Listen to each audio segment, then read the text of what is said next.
The story of Noah's Ark, a tale of judgment, redemption, and renewal.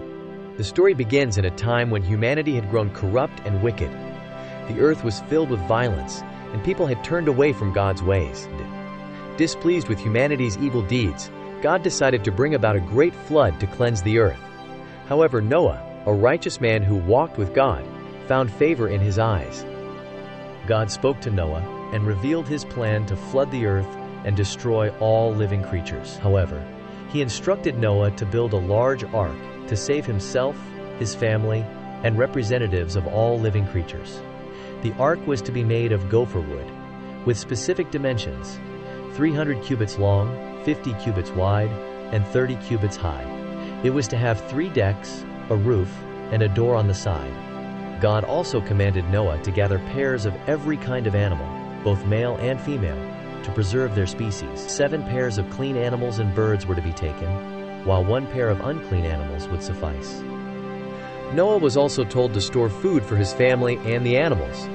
Noah and his 3 sons, Shem, Ham, and Japheth, began the monumental task of constructing the ark. As they worked, Noah warned others about the impending judgment, but his warnings were ignored, and people continued in their wicked ways. Once the ark was complete, Noah and his family, along with the animals, entered the ark. God himself sealed the door.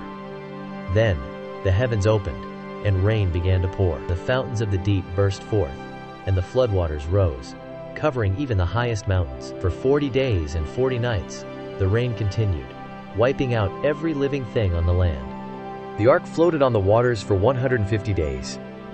Inside, Noah and his family cared for the animals, waiting patiently for the floodwaters to recede. After 40 more days, Noah sent out a raven to see if the waters had receded.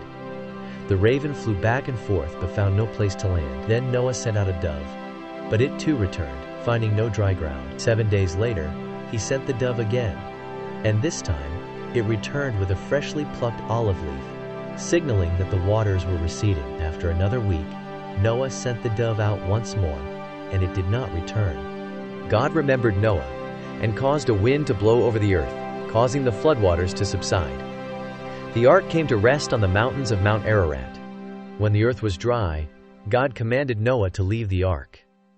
Noah, his family, and all the animals disembarked into a cleansed world. Noah built an altar to the Lord and offered sacrifices in gratitude. God was pleased with Noah's offering and made a covenant, promising never to destroy the earth with a flood again. As a sign of this promise, God set a rainbow in the sky. Noah and his family began to repopulate the earth. God blessed them and gave them the same command he had given Adam and Eve: to be fruitful and multiply. He also established guidelines for their lives, including the sanctity of human life. The story of Noah's Ark is not just about judgment, but also about redemption, obedience, and God's faithfulness. It teaches lessons about trusting in God's plan, even when it seems impossible, and serves as a reminder of His mercy and promises to humanity. What do you think of this retelling? We will be retelling all the major Bible stories in short-form videos. Thanks for watching. Don't forget to like and subscribe.